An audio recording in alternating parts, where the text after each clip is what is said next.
अपने सब सुन रहा छी एपी प्रोडक्शन के प्रस्तुति।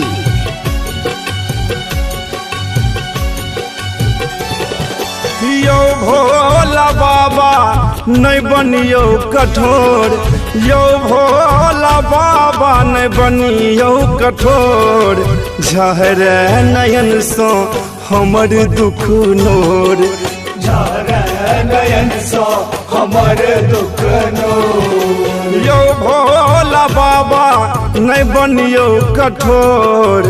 झहर नयन सो हमर दुख नोर, झहर नयन सो हमर दुख नोर।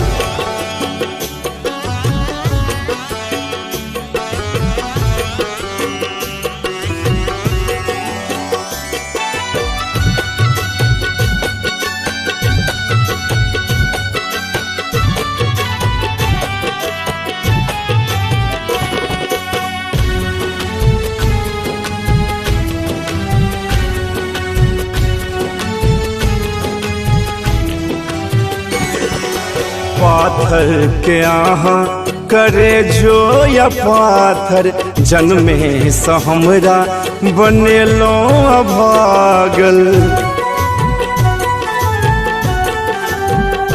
हयो पाथर के आहाँ करे जो या पाथर, जन्मे से हमरा बनेलो अभागल। हमर दुखक बाबा कतहुन ओर, हमर दुखक बाबा कतहुन ओर। झहर नयन सो हमर दुख नोर, झहर नयन सो हमर दुख नोर।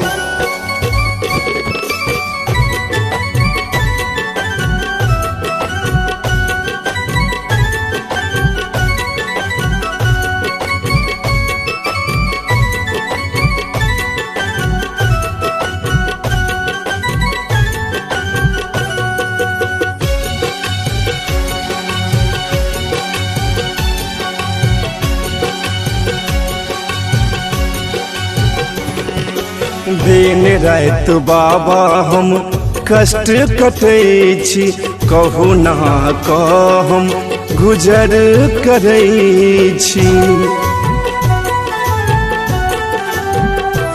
यो दिन रात बाबा हम कष्ट कटै छी, कहू ना कहम गुजर करै छी।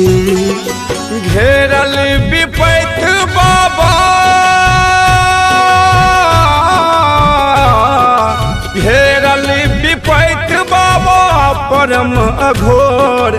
घेरल विपैत बाबा परम अघोर। झहर नयन सो हमर दुख नोर, झहर नयन सो हमर दुख नोर।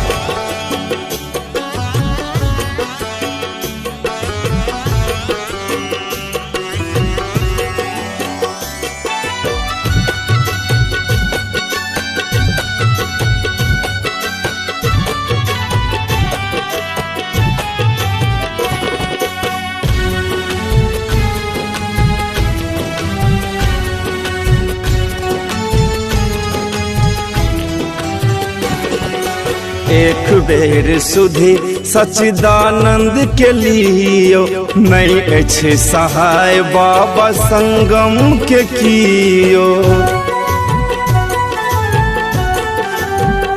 हयो एक बेर सुधी सच्चिदानंद के लियो, नहीं अच्छे सुभाष संगम के कियो।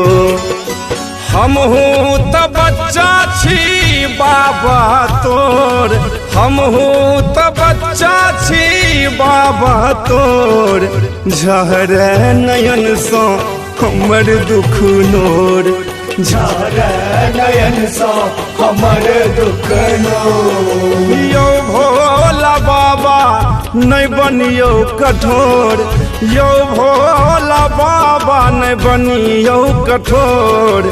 झहर नयन सो हमर दुख नोर, झार नयन सो हमर दुख दूर झार नयन सो हमर दुख दूर झार नयन सो हमर दुख दूर